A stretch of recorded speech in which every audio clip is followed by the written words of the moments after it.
Hey, here we are. I think we are okay.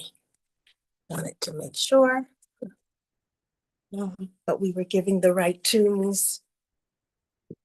And I'm going to sit back as we get ready for the evening portion here.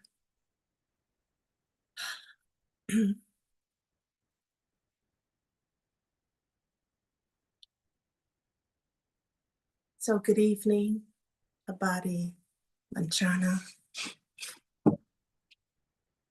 prepping on an opening. That's going to happen for 30 days. We can make some mistakes. But in making sure that this 7 o'clock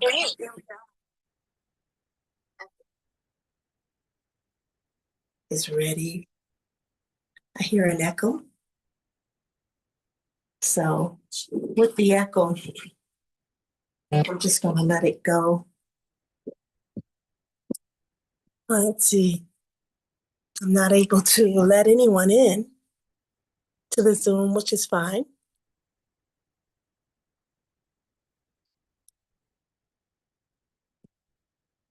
Yeah. Okay. So we're going to leave it as is. I think we are on YouTube. This is just so that way every night, if we are away, we also will be using a couple other means to broadcast on social media. But every night, to give a recap or to invite some of the people that were in programs in the day to come and talk with you in Sangha first. And then as an overview, meaning, yeah, do the meditation with us, which is what we're about to do. But also, please support the local reparations committee to prepare not only for next year and what they're doing, but also to help them now with this journey. So that could look like, let's make sure this is on. Let me see that. Hey, welcome everyone. We are on the Interfaith Reparations Healing Walk. And this is our first day. We started this morning at 7 a.m. with a Sangha meditation with those here with us in Joshua Tree. And then we had an opening program at 11. Feel free to go to our Facebook page, Parable of the Sower, which is the home of the God Reparations Mobilization Campaign, the youth program that started this fall. Feel free to go to the California in Cobra page as well. That is the California National Reparations Committee. And also feel free to go to the Instagram for the California in Cobra. We are working it out for the 30 days and how many different spaces we'll be utilizing from fault, and we may change it, and we will always try to keep you informed. The biggest piece right now is we want to go over some very important pieces before we step into Palm Springs. There is a committee of 10 people there. They have some wonderful events that are happening coming up for Juneteenth. And they are preparing for this walk. They gave us a wonderful route for the 5-mile walk that will happen next year, meaning with some of the monks that one in particular, Brother Tim Shonin, who had to have surgery, we have canceled the walking portion. It's imperative that you know that I, although I teach meditation, I am not a monk, and I'm humbled. I'm humbled by the lifestyle of the monks. Even though I have an intentional community where we live, still we do not live like those that live in intentional community, like the monks and the nuns. There is a discipline that I'm hoping that you all will see not only when we talk about them for these 30 days, but next year when you see the lifestyles of these people that have been walking since the Buddha. These people that go to places like Plum Village and with Thich Nhat Hanh. So I am a part of a intentional community. I'm a part of Sangha groups. A shout out to East Bay Meditation Center and shout out to Inside LA who are actually helping with this. Shout out to our host this week, Dharmadini, which is in Joshua Tree, where they are under support of teaching meditation, mindfulness, and dana, which is a new form of way of giving. So it's not stressed through nonprofit monies, and it's a way of how do we as community give. But the monks, some of them, most of them do not touch money. And we as leaning into sustainable income, sustainability, new economic structures. We'll talk about that a lot this month. We know this is the righteous thing to do, to wait for the monks to come next year and walk 5 miles a day, which means now you can join us and going into the cities, same 10 cities as for next year, 59 counties is our goal. But in doing that, we will prepare these groups, not in the nonprofit way though. And when I say nonprofit way, I don't want to take a stab at people feeling that we are downing nonprofits. We have to have nonprofits in the state of California, but to move out of her. The Rastafarians, remember this is interfaith, the Rastafarians remind us, leave Babylon, right? The villages of Africa. Remember, every 54 country has villages.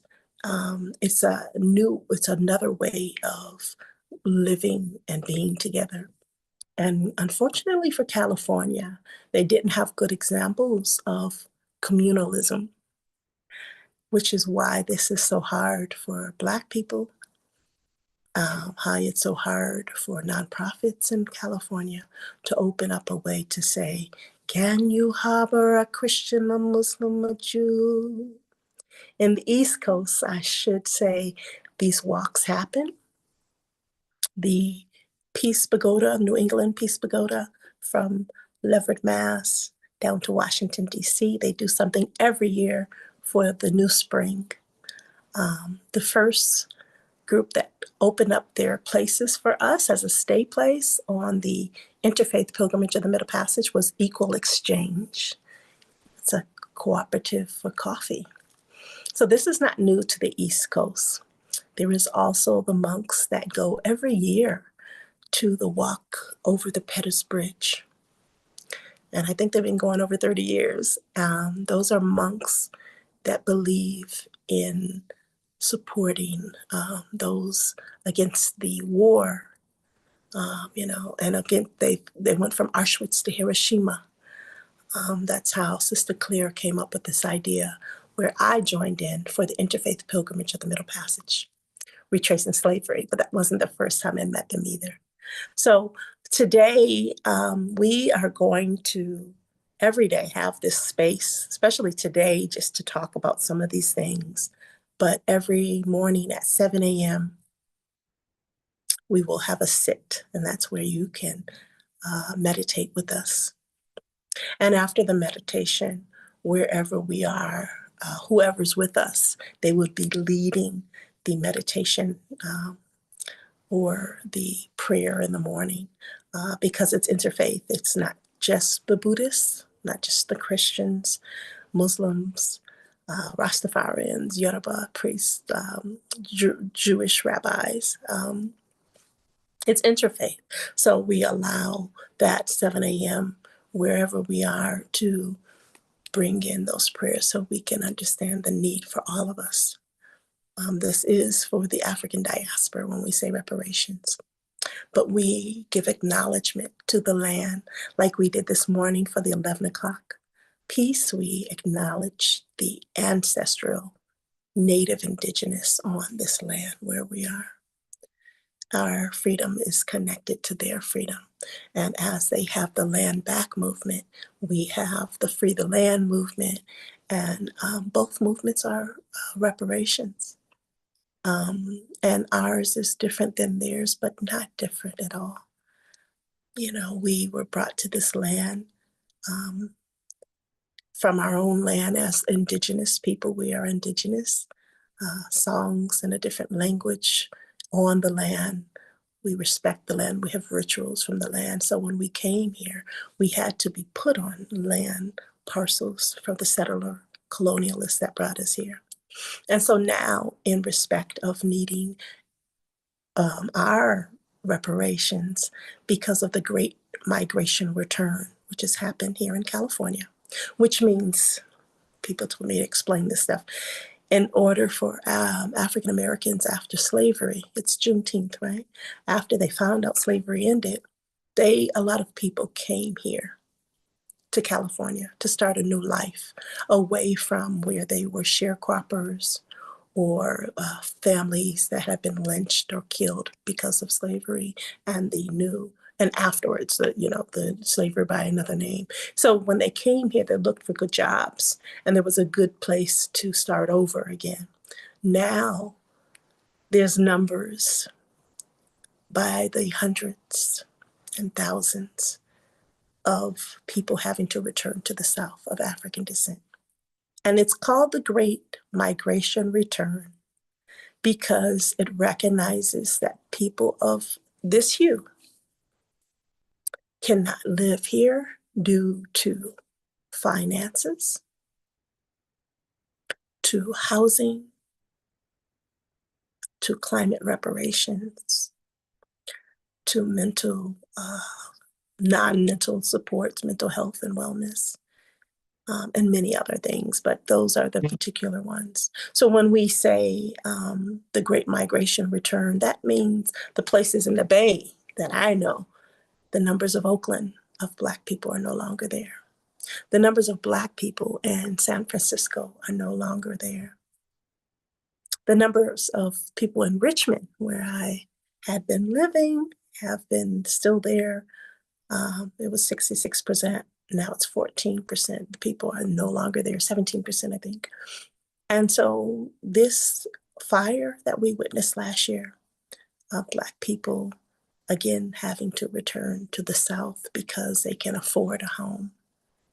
They don't have to work 3 and 4 jobs like you have to in California, which is why people are exhausted in California and only paying rent, cannot afford a home.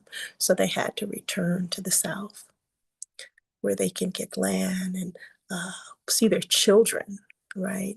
And have a better quality of life. And so when we walk, we need reparations throughout our state, but we recognize we're not going to be the only state that recognizes this piece of earth rights, meaning we'll have to move here, then we have to move here like a bird or animals that migrate. So we are walking in these 59 counties that we want through 10 cities. And so please join us every 7 a.m. if you can in meditation, and then to get updates on where we are, and then every night at 7. And so on that note, because this is the opening day, there are some things I left out. 7:20, perfect timing. I left out just things that we wanted to talk about. But before we do that, we're going to have a short, again, meditation. And we are here at the Dhamma Dharini Meditation Center. Yes, here we go. I've got these wonderful cushions that they have here to put under my knee because I had some knee injuries.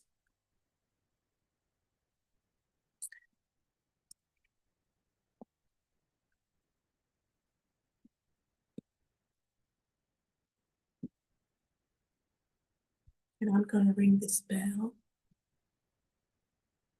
which is our bowl, how we sound. to prepare for meditation. So feel free to get comfortable. And we will have this meditation. There is no right or wrong way, as we mentioned, but get comfortable. Allow yourself to have your head aligned over your butt, your shoulders. Allow your posture to be a little okay. And if you can't sit up in a cushion like I am on a mat, you can sit in a chair. Or if it's even better for you to lie down, please feel free to do so. I'm going to ring the bell 3 times. And from there, after chiming the bowl, we will concentrate on our breath together, collective breath, to really concentrate on how do we come together outside of work, right? This is a healing walk, a healing preparation. So the breath, I will instruct us to do that. Then we'll be in silence. And when I strike the bowl again, we will come from that. Thank you.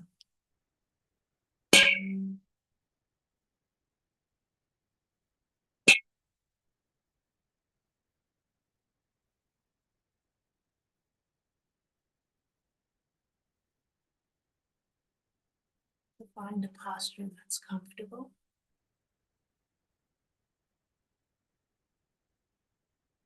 Making sure that your shoulders and your back is comfortable. That your seat, you can feel the presence of your bumboxity against the chair so that you are aware that you are taking this time to just be. Let's take a collective breath together and just clearing our insides with the breath that is so heavenly. So breathe in from your nose, into your nose. Hold that breath. And from your mouth, release. When you clear the cleansing breath, you are having so many health effects that helps your body, because we are known for shallow breathing with all the trauma in our society.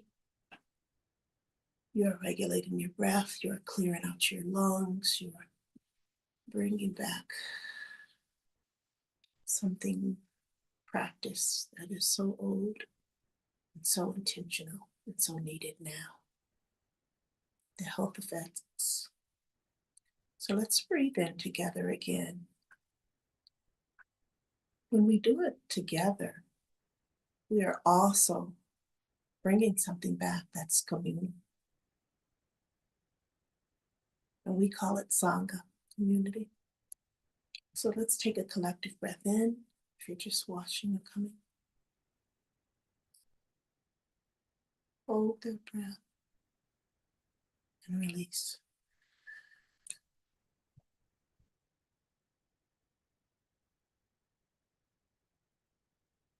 This is important, is for you just to be still. If you can close your eyes, please do.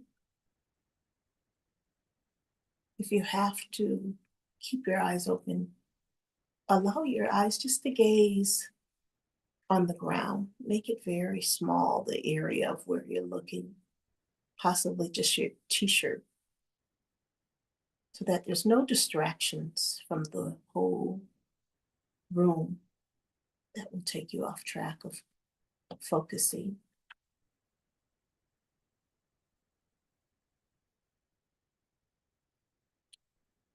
Where I am in this window, the breeze is coming from the desert, which feels good, so be conscious of the sensations.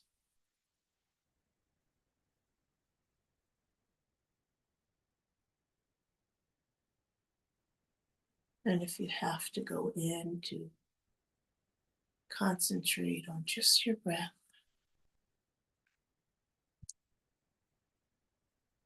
even if there's noises around you.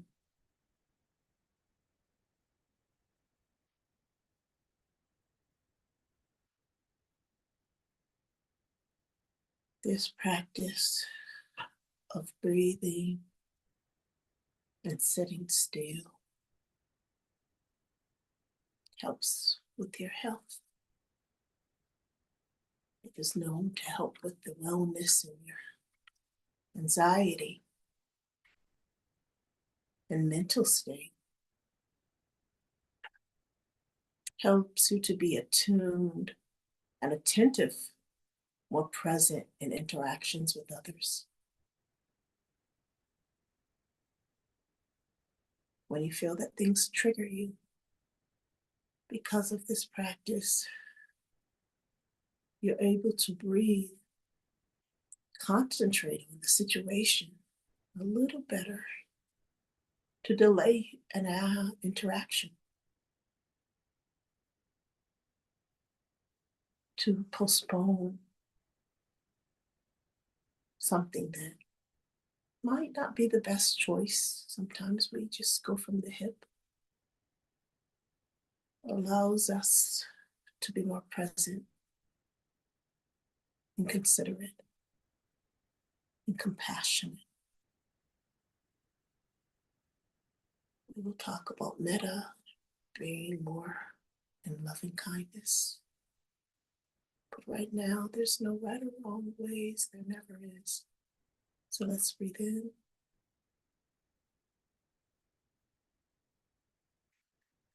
Release. Your shoulders should be able to go down a little better now in your chair, not tensed.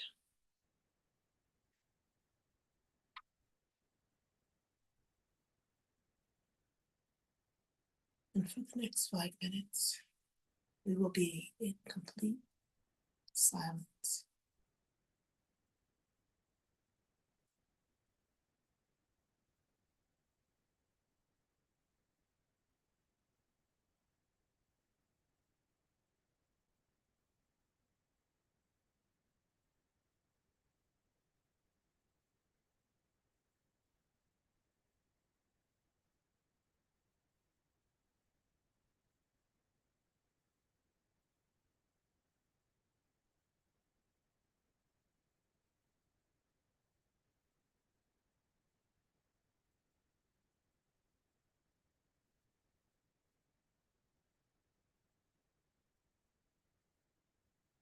Any thoughts that comes to mind, allow yourself just to push it over, not to think about dinner or what you're going to do tomorrow. Let it just go out your mind. That there's clothes to be washed. Try to find just stillness of no planning, not preparing, not thinking about what your boss said today, what the children did. Just be present in the now, in the present time.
before we come back,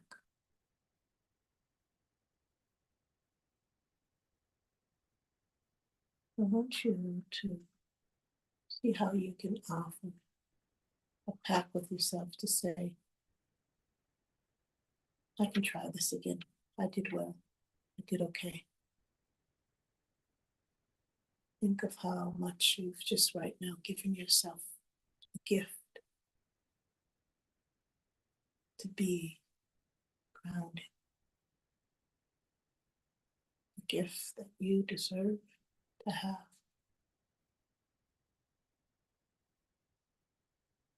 No judgments of how well or distracted or maybe the itching or the tingling of certain parts of your body you needed to scratch or itch. Just knowing that you tried and you succeeded. To the next steps that we sit again, or until the practice that you try in your room, in the bathroom, or any place that you need to just focus, find that peace.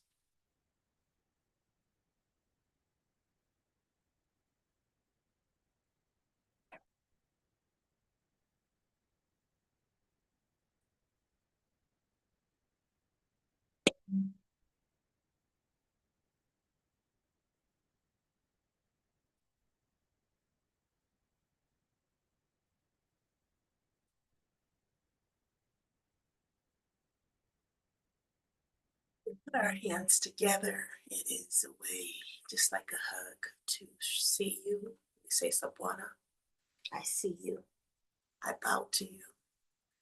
The shaman within you. And this is our meditation for the evening. I am to complete this short discussion from today. We went over all the events, so we're not going to do that today. The events are for the whole month. We are to talk about these little things that will be given out in the communities, any community where you'll see us. Hopefully, if you're not in California, you can join us. Feel free. Some people are taking planes, meeting us in certain places. So we do ask you to put that in the chat. Contact us on the email, which is CA, capital CAR, EPARATIONS, reparations, capital H, healing, HEALING, walk, WALK. And that's at proton.me. Proton is spelled PROTON.me. So if you want to join us, please, again, register. The link is in all our social media or emails. And when you come, and if you don't come, there's possibilities you can get this through our social media. We go over these rules of interactions called California Reparations Cheat Sheet. And I'm just going to list right now the names of each one of these. I'll come up a little closer. This is our Got Reparations shirt. So when we go into communities, in door knocking, at the barbershop, beauty salon, soul food restaurants, unhoused encampments, HUD properties, churches, masjids, spiritual places, wherever we go to talk about reparations, especially we did this during the AB 3121. We were there in several communities helping, supporting, because we need to support in our own city, Richmond, supporting other cities to have their committee formed for reparations. And so these listing California reparations cheat sheet, meaning there is a woman by the name of Nkechi Taifa, who's a part of the Reparations Education Project. She's a national lawyer. She is my elder. I'm very excited and grateful for her and her helping us to get started in this work with the Got Reparations mobilization campaign. She helped put this together. So it says for California, but she has this for every state. And this, again, is a cheat sheet that the young people put together through BAP, which is Bay Area Alternative Press. They did this. So as you can see, the first thing is the definition. And the definition of reparations are forms of redress provided to those who have suffered human rights abuses or other forms of widespread systematic injustices, or to their descendants, usually the aftermath of war, enslavement, or other gross injustices for a productive day. So that's the first thing on this cheat sheet, the definition. Now I'm just going to list the topics of each one. The second one is an apology. We'll be talking more about that. I'm having others to do that, but today is our opening. So we're just going to run through. The third thing is a recognition. The fourth thing we have is redress. And the fifth thing is accepted norms. And those accepted norms has really some good pieces I'm going to just call off. Number one, cessation and guarantees of non-repetition, right, of harm. 2, restitution. 3, compensation. 4, satisfaction. And last, rehabilitation. So those are 5 on this cheat sheet. On the back, I love the back because it shows, here's the Japanese in the Bay Area that received compensation from Ronald Reagan, and they're hosting us in Little Tokyo on the 15th. So feel free to come to our program with them. They're going to be teaching us. But the 6th piece on here is the Savannah cursory history.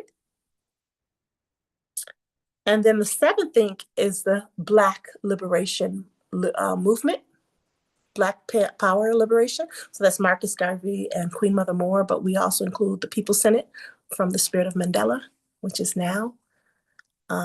There's the civil rights movement that's on there. And then the historical organizations. And last but not least on this cheat sheet, 5 on the front, 5 on the back, is the victories. And we're only talking about the victories as of last year. There has been wonderful victories that we will be talking about for the 31 days. But it's important that we center this because as we're doing this healing walk, as we're meditating, as we're trying to resolve the traumas within us, right, individually, but the collective body, meaning all of us, we have to know why it's essential to have these 10 wonderful, dynamic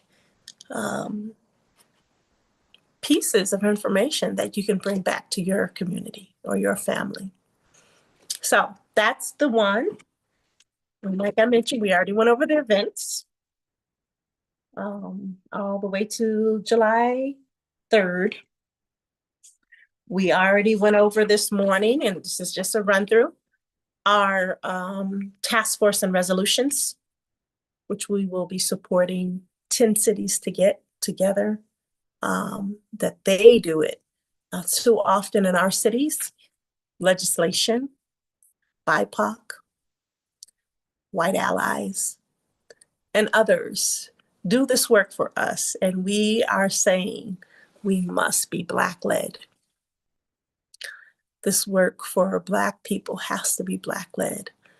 No matter how much a nonprofit has, no matter how much funding people think you need to do this work, or all the money that's out there, we want those that aren't privy to the wonderful abundance, because we are about abundance. We want those that don't have the local grassroots to understand how important they are and the legacy. of this work. So we're hoping some of those lawyers and nonprofits and grantors of the reparations movement that are coming through will connect with us so that way we can support these groups. We are doing it from a different way. There's something in the new economy kind of governance that we are using with allies and comrades and just friends and giving out money. So it's not so conscious on extractive care. Like sometimes our grant writing is who's the best writer, who's the professor, who's the lawyer, who can put their time in. And so therefore the voices of the narratives of people who are common folks that don't know how to do that don't get the funding. So we're hoping that some of those grassroots groups that we're connecting with and others will connect with us, because we will be talking to these reparations funders about a space where instead of them having you write a grant, we are doing this in many spaces for sustainability. We give it to those who are with us in our network. We know that there's political education that needs to be done. We know that there's intergenerational work that needs to be done. So if you are someone that's in the funding part of reparations, we do ask you to connect with us. We want the People's Movement Assemblies to be first in our communities, because that means everyone from their city will be on equal plane. They get to decide. And then, yes, whatever they decide, the grants can come in and support. And next year, this walk, we will be coming through the city. So we hope people will help that. But local folks, 59 counties, 10 cities for now, we're here to do this work. And this is how, one piece of paper, we will be showing you how to do it for yourself. We will be giving you this toolkit that we have. We have already done this, which is a brief report for the cities that we go into. So the 10 cities receive this category of what their objectives are. Then, asking them first, what do they want? This is what a People's Movement Assembly does. What are your problems? What are your solutions? What do you want to do about it? We can't go in as an organization, even as a cooperative or a nonprofit, and given money or not, which we do, and say, well, we have a plan for you. We have an agenda. We know just transition. We know the best way. That is why we're a cooperative, and that is why we were doing this through People's Movement Assemblies, building first a rapport. We're going to eat and talk with you. So those are the things that we mentioned. We're grateful that people have joined in tonight. Thank you for meditating with us. And remember, we'll be meditating again every morning at 7 a.m. We just finished our meditation, but we're going to have one again at the end. Some people are coming from dinner. And so I'm glad I went through all those things that I forgot to do at our 11 o'clock. We were on the YouTube, but I ended up taking it off. So we're just on Zoom, and I'll paste it again. But I was there and I didn't know what was happening. So, and so the last thing we wanted to do, and we'll be scaring, hopefully you all that stick with us every day. We hope for 31 days we get everybody in the room, but also on Zoom. If you all come back, it's always open for 7 a.m., always open for 7 p.m. And if you want to suggest a book, we're hoping there's 3 books we have tonight. Can you get that book out of there for me? The 2 books that we're mentioning today one is called James Baldwin's The Fire Next Time. Oh, no, that's not it. That's all right. I'll do it tomorrow. And then the other book we're going to connect in is How We Get Free, Black Feminism and the Combahee River Valley Collective. And we find it very important just because political education is one thing to talk about, meditation, and this may be for some of you your first time, and others, talking about reparations and what is this with the movements, also with Palestine and the immigrations and everything else that we're all contending with. So it's good to important to go to books of knowledge and wealth, especially because of Juneteenth coming up. So if anyone has suggestions of books, please let us know. And we will give you, after our meditation every night, we will give you that space to talk about the book, and then we can always have question and answers. We'll figure out the Zoom capacity so we can have the live streaming component as well. So let us know, especially if you're a part of the host groups or people that are giving food for the stay places, or or even transportation. Some of you all are just going to be driving us places and picking up people at the airport. So we're thankful for all of you. So James Baldwin wrote this book called The Fire Next Time. And it's just a powerful, I have writings all in here, but there's one piece that I wanted to read. And I thought it would be important too. I hope this is the right page. Yeah. And it says, because we're doing the play also, trying to include song and music and even some dance. We've got some cities are going to be doing with us. This is from poetry.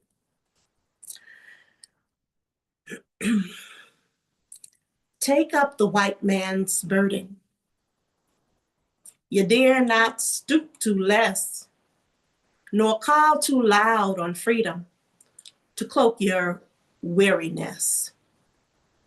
By all ye cry or whisper, by all ye leave or do, the silent, sullen peoples shall weigh your gods and you. Kipling. Down at the cross where my Savior died, down for the cleansing from sin I cried. There to my heart was the blood applied, singing glory to his name. Him. And I'm going to read this. That was the poem. I'm reading this last section here, which is right after. And again, this is from The Fire Next Time. If you haven't read it ever, very important piece by James Baldwin. I underwent during the summer that I became 14, a prolonged religious crisis. I use the word religious in the common and arbitrary sense, meaning that I then discovered God, his saints and angels, and his blazing hell. And since I had been born in a Christian nation, I accepted this deity as the only one.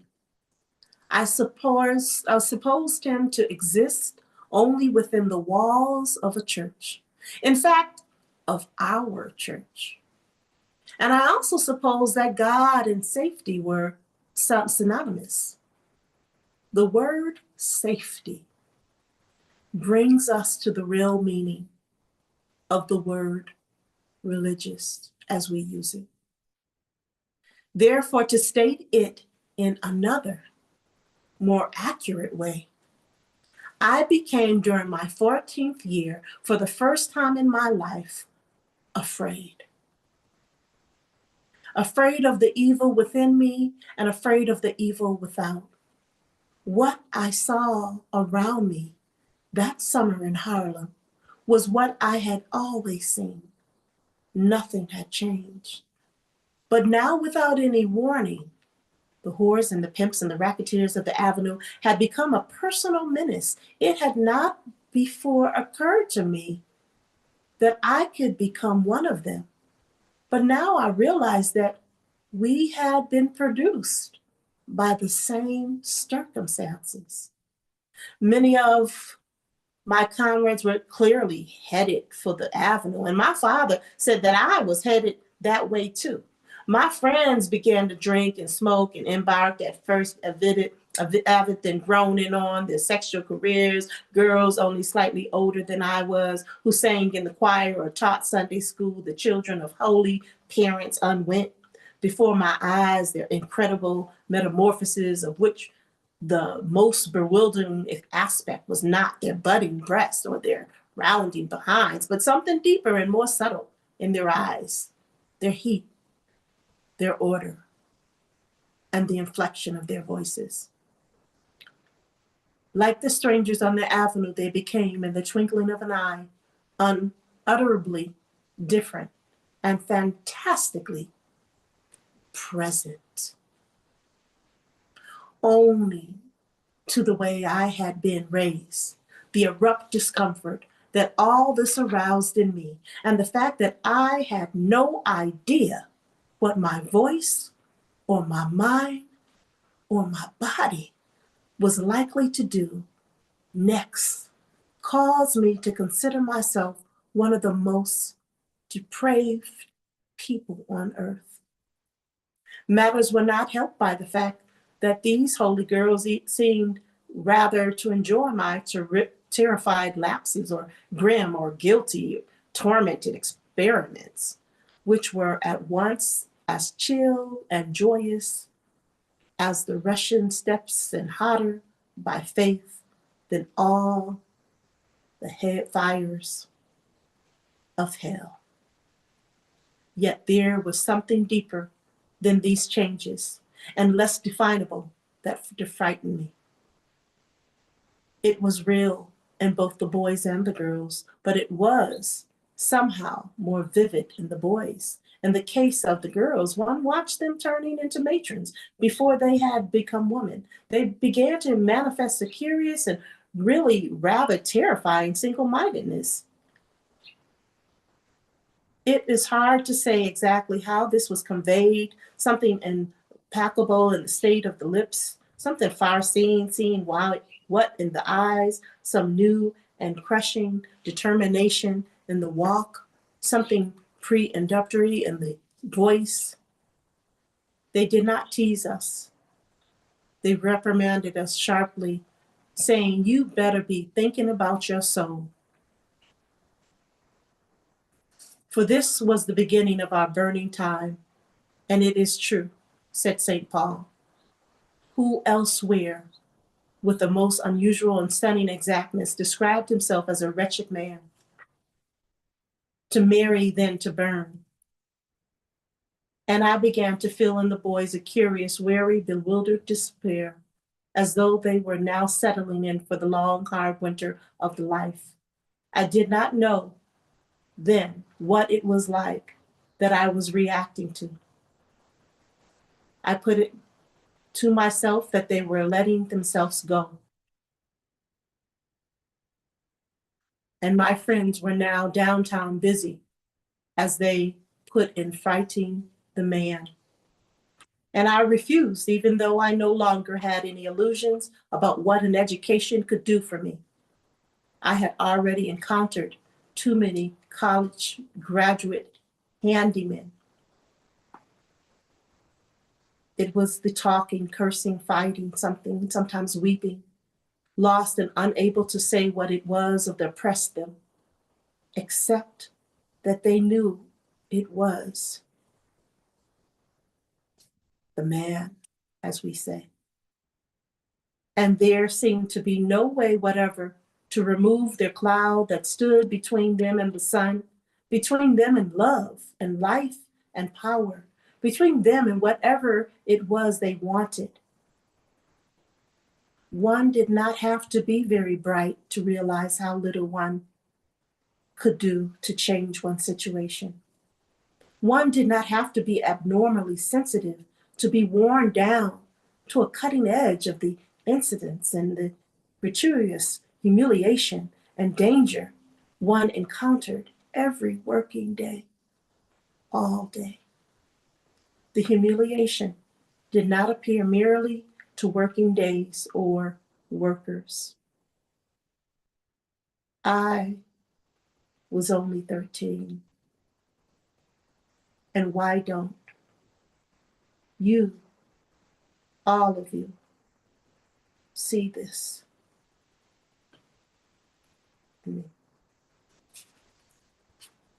So this is just one book that we're connected to. I think it's a very important piece in the legacy of African American history, and reparations, the thoughts of so many people in that. And so on that note, it was just a glimpse. We are going to end with a meditation. We hope to see you again at 7 a.m. Any questions ever, feel free to text us. And yeah, I will sound the bell and we will go into the last few minutes of our meditation. And when you hear the bell again, we will bow to each other like we will for the rest of this month, 30 days. Find a posture again, making sure you're comfortable. There is no right or wrong way. Just concentrate on your breath and the stillness, and allow all thoughts, if you can, to just disappear as you sit.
And remember to release the tension in your shoulders.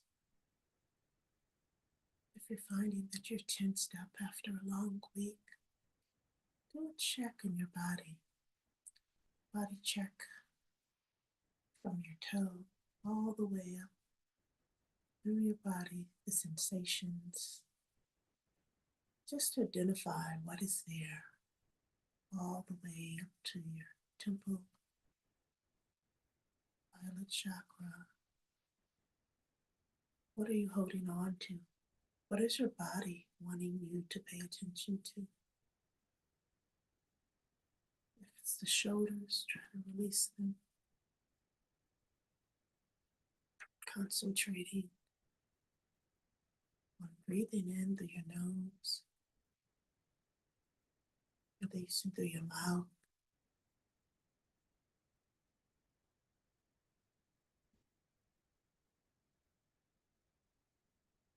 Sometimes your body has held something in all week. Or something was said at your job, or something you overheard on your phone, or in walking and passing, with all the many cues from social media. This is where you can release all that.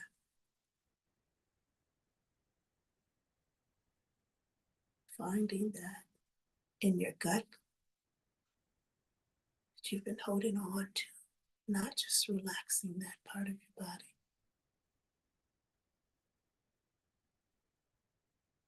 Maybe it's your heart. Maybe you've had some grief. And right now, this can be the time to synergize light and love in that area. Opening up your heart is an exercise. just really has you to put that love there. We call it metta, allowing it to relax with ease. If it's your neck, allowing those muscles just to finally be able to fall down into, there's so many muscles in your neck that can tense up through the week. Give yourself that permission.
The beautiful thing about being in Sangha, which is meditating together,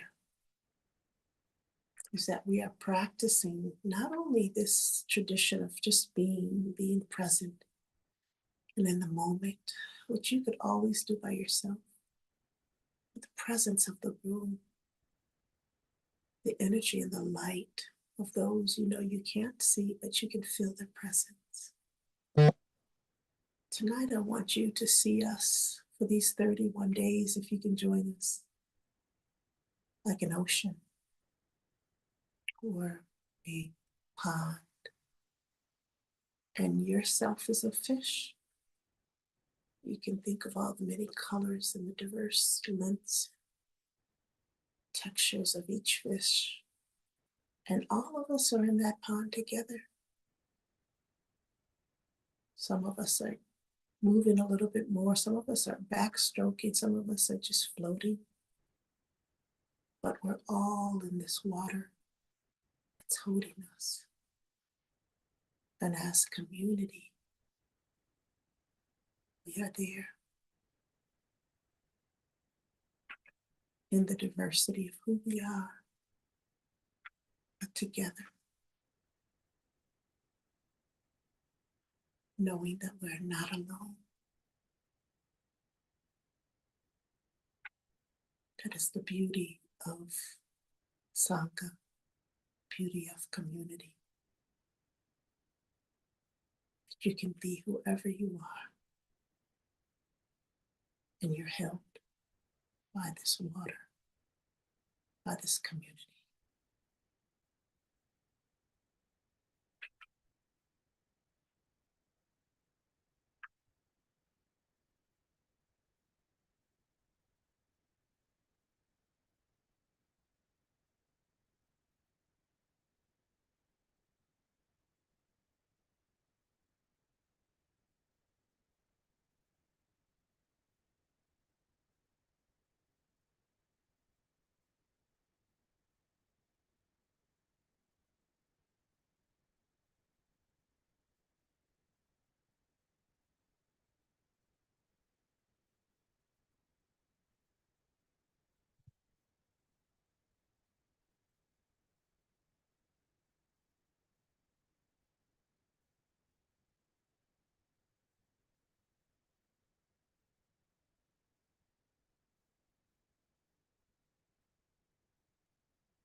everyone for showing up.